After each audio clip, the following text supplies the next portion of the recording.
Nachts war und wäre von der Frauenkirche am Nürnberger Hauptmarkt nicht viel zu sehen. Wenn Norbert Hirschmann, der Chef der Stadtbeleuchter, sie nicht ins rechte Licht gesetzt hätte. Ihre Fassade würde wohl noch immer im Halbdunkel schlummern. Was sonst automatisch geht, schaltet er für uns per Hand. Mit kleinen, unauffälligen LED-Lampen angestrahlt, gibt sie ihre prächtige Portalseite preis. Ein Licht- und Schattenspiel. Der Lichtexperte will in der Altstadt eine besondere, eine romantische Stimmung erzeugen. Dafür das rechte Licht zu setzen, eine Gratwanderung.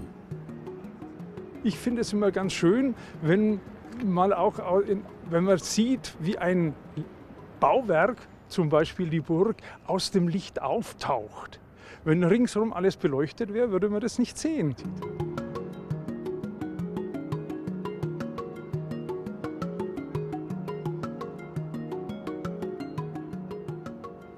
Das Nürnberger Lichtkonzept entwickelt Norbert Hirschmann zusammen mit der Stadtplanerin Susanne Wenninger. Beide wollen künstliches Licht wirkungsvoll und dennoch nur sparsam einsetzen, um Stimmungen zu erzeugen. An der Pegnitz zum Beispiel. Äußerst schwierig ist, Wasser nachts zu beleuchten. Und die Pegnitz ist ja eine große Besonderheit in Nürnberg. Die fließt mitten durch die Altstadt. Das heißt, nachts kann man sie eigentlich überhaupt nicht wahrnehmen, weil wenn man ein Licht auf die Pegnitz halten würde, würde nichts zurückkommen. Also müssen wir indirekt arbeiten, indem wir Lichtreflexionen erzeugen oder Lichtspiegelungen.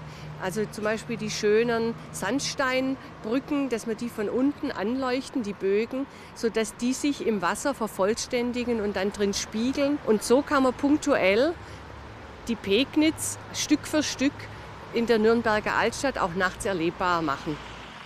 Rund 60 historische Gebäude und Plätze haben die beiden bereits in Szene gesetzt. Oft nur mit Lichttupfern.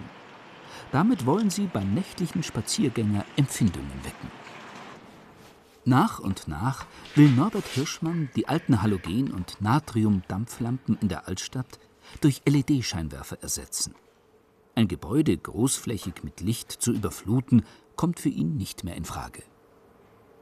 Früher hatten wir ja eine Lichtquelle, die relativ groß war und dadurch die Spiegeloptik auch nicht so gezielt gebaut werden konnte. Wir hatten sehr viel Streuung.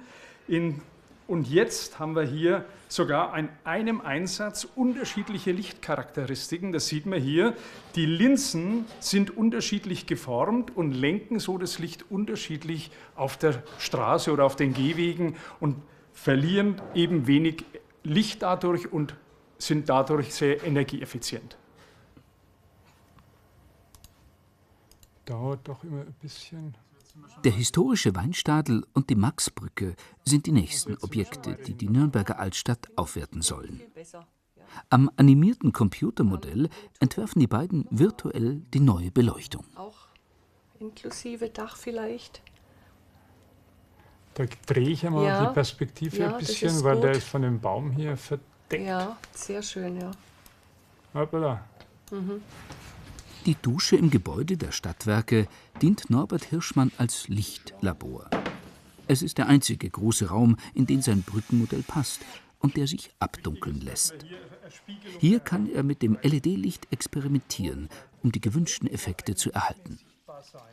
Ja, man sieht jetzt halt auch ganz schön, Licht ist ein bisschen zu schwach, deswegen müssen wir sehr nahe hin, um eben eine gewisse Helligkeit zu erreichen. Und das ist genau draußen auch unser Problem, dass wir ja nicht mitten im Fluss Leuchten aufstellen können, sondern meistens weiter weg müssen. Und dann müssen wir eben versuchen, die exakt richtige Leuchte für den Abstand auszuwählen und letztendlich zu montieren. Aber stimmen Theorie und Praxis auch überein? Der Test am Maxbrücken-Ensemble. Da fehlt die Spannung und wenn Sie jetzt ein bisschen rüberschwenken und das Dach noch mitnehmen, dass das noch ein Streiflicht abkriegt. Was bringt das LED-Licht? Wenn Sie überlegen, mit den alten Scheinwerfern, da lagen wir bei 275 Watt Leistung und so ein neuer, moderner Strahler hat vielleicht zwischen 30 und 50 Watt Leistung. Also das hätte ich nicht erwartet, dass man mit so wenig Energie solche tolle Anleuchteergebnisse erzielen kann. Wir sichern die leider. Um die Brücke anzuleuchten, muss Norbert Hirschmann zur Pegnitz hinuntersteigen. Die Strahler sollen nahe der Wasseroberfläche angebracht werden. Nur so gewinnen die beiden Lichtexperten den richtigen Eindruck von ihrer geplanten Beleuchtung. Das sieht ganz gut aus. Machen Sie noch mal rüber. Was ist nun dabei herausgekommen?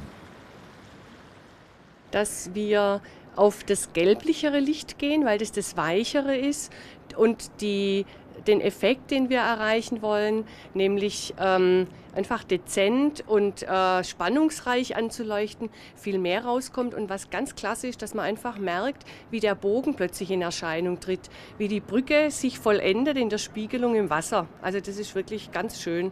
Und man sieht auch sehr schön die Wasserspiegelungen am Mauerwerk selbst, die Reflexionen. Das ist genau das, was wir erreichen wollen. Norbert Hirschmann reicht das Ergebnis aber noch nicht. Er will auch noch einen Baum in die Beleuchtung des Ensembles mit einbeziehen. Er ist zum Lichtperfektionisten geworden. Als ich hier als junger Ingenieur bei der Stadt Nürnberg in der Beleuchtung anfing, da hatte ich mir nach ein paar Monaten habe ich mir gedacht, ja, wie soll das eigentlich weitergehen? In 2, 3 Jahren bin ich dann mit der Arbeit fertig. Und heute ist es so, dass ich mir überlege, ich habe nur noch 3 Jahre zu arbeiten, dass ich mir überlege, wie soll ich das noch alles fertig bringen? Es ist eigentlich nie langweilig geworden. Andere Städte mögen leuchten. Nürnberg strahlt.